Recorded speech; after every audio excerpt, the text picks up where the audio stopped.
Ravi de vous retrouver pour ce nouveau numéro du Dessous des cartes. Aujourd'hui, on prend la direction de San Francisco.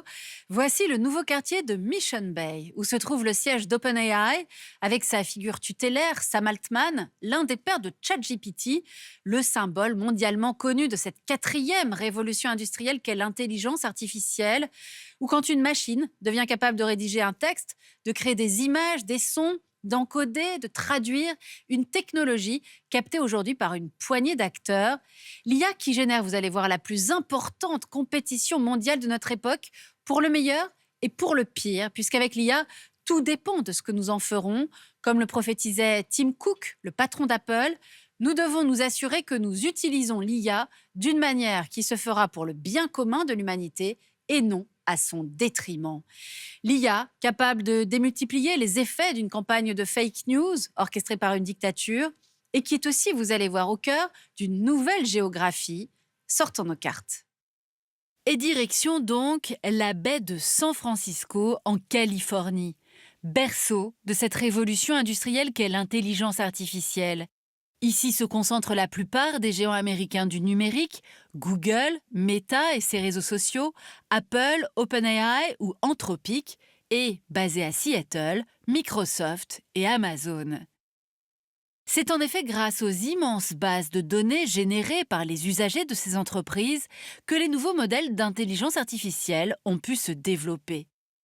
Côté chinois à présent, on retrouve les équivalents des géants américains, Baidu, Alibaba, Tencent, Xiaomi, Huawei, ainsi que ByteDance, la maison mère de TikTok, ou encore la nouvelle venue, DeepSeek, avec son agent conversationnel du même nom. Car le domaine novateur de l'IA, c'est en effet ce que l'on appelle l'intelligence artificielle générative, c'est-à-dire la production automatisée de contenu, musique, images, vidéos ou textes, à l'instar de DeepSeek donc, ou de ChatGPT. ChatGPT, conçu par OpenAI, est le plus utilisé des générateurs de texte, avec environ 70 millions d'utilisateurs par jour en 2025, contre 22 millions pour DeepSeek. Mais le coût de développement de l'application chinoise serait bien inférieur, selon ses concepteurs, pour des performances comparables. Tous les géants du numérique, vous le voyez, développent leur propre chatbot. Des modèles concurrents tentent d'émerger dans d'autres pays. Exemple en France, le chat, développé par Mistral, ou en Allemagne, Luminous, développé par Aleph Alpha. Mais la masse de données auxquelles les Européens ont accès est faible et les investissements dérisoires par rapport aux géants chinois et états-uniens. En 10 ans, les États-Unis ont investi 335 milliards de dollars en développement de l'IA. Ils sont suivis par la Chine, le Royaume-Uni, Israël, le Canada, l'Allemagne, l'Inde, la France, la Corée du Sud, Singapour et le Japon.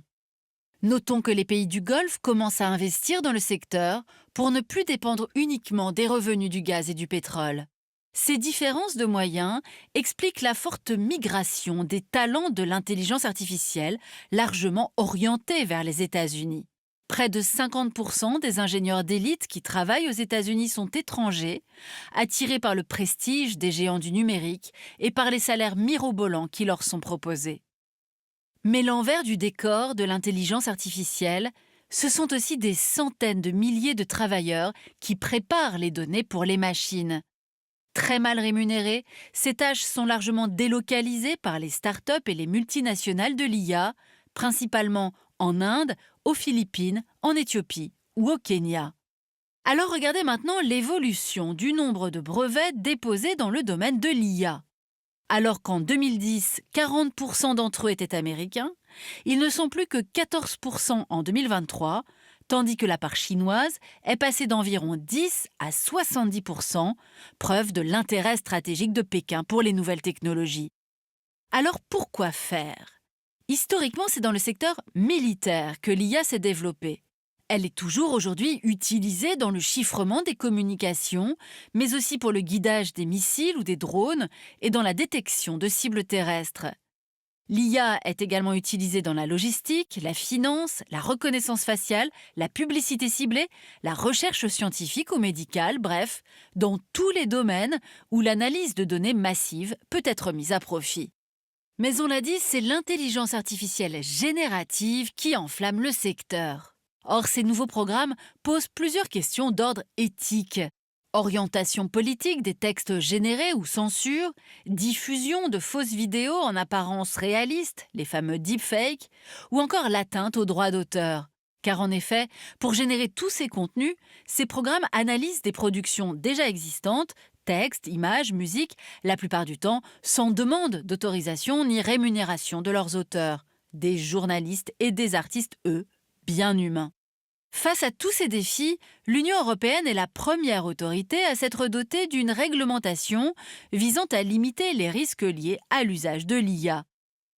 Mais lors du sommet mondial de l'IA, organisé à Paris en février 2025, le vice-président américain J.D. Vance a quant à lui fustigé toute velléité de régulation au nom de l'innovation, se faisant ainsi le porte-voix des géants de la tech.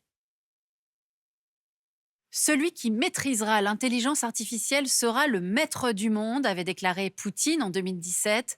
Le fait est que la bataille fait rage entre géants pour dominer ce nouveau secteur, avec notamment, vous allez voir, ce que l'on appelle la guerre des puces. Depuis le boom de l'IA générative, l'américaine Nvidia, encore peu connue du grand public, est devenue la société dont la cotation en bourse est la plus élevée au monde. Plus de 4 000 milliards de dollars devant d'autres géants du numérique. Nvidia doit son succès phénoménal à ses puces GPU, d'abord conçues pour les jeux vidéo, mais qui se sont révélées essentielles pour faire fonctionner les programmes d'apprentissage machine partout dans le monde. Or, en 2022, le président Joe Biden décide de restreindre l'exportation des puces les plus performantes de Nvidia vers la Chine. Cette mesure répondait, selon Washington, à une exigence de sécurité nationale, ces puces pouvant être utilisées dans le domaine militaire. Mais cette décision a provoqué de lourdes pertes pour le champion américain Nvidia, la Chine représentant alors 13% de son chiffre d'affaires. Pékin, qui accuse Washington de vouloir entraver le développement technologique chinois, a répliqué en interdisant l'exportation aux États-Unis de gallium et de germanium, deux matériaux utilisés pour la fabrication de composants électroniques et dont la Chine est le principal producteur. Avril 2025, Donald Trump durcit encore les restrictions en interdisant à Nvidia d'exporter ses puces H20, alors même que cette version, moins performante, avait été développée spécifiquement pour le marché chinois, en se conformant aux exigences de Washington.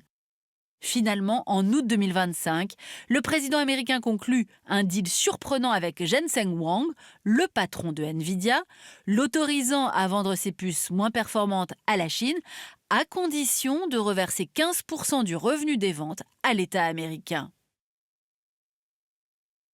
Au cœur de cette guerre sino-américaine se trouve également la taïwanaise TSMC.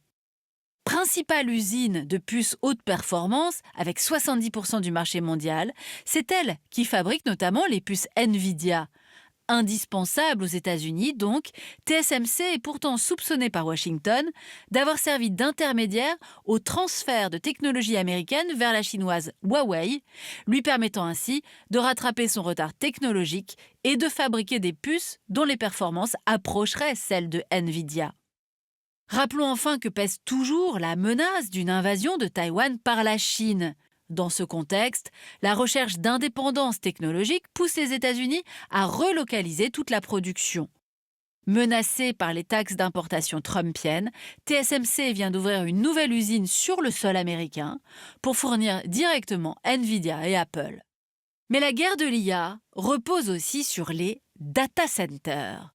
Voici le chantier du site Stargate One à Abilene, au Texas. C'est l'un de ces gigantesques centres de données numériques. Point névralgique de l'intelligence artificielle, c'est ici que sont stockées la plupart des informations qui circulent sur Internet et qui sont sauvegardées sur le cloud. Vous voyez ici la répartition mondiale de ces centres de données, là aussi dominés par les États-Unis. Et Donald Trump entend bien consolider cet avantage stratégique avec le projet Stargate. 500 milliards de dollars sont annoncés, abondés par OpenAI, la japonaise SoftBank et le fonds émirati MGX. Or, ce que l'on appelle le cloud, ou le nuage, n'a en fait rien de virtuel. La consommation électrique des data centers représente 2% de la consommation globale dans le monde et devrait atteindre 4% en 2035 à cause de l'augmentation exponentielle des données et des requêtes adressées aux moteurs de recherche et aux chatbots.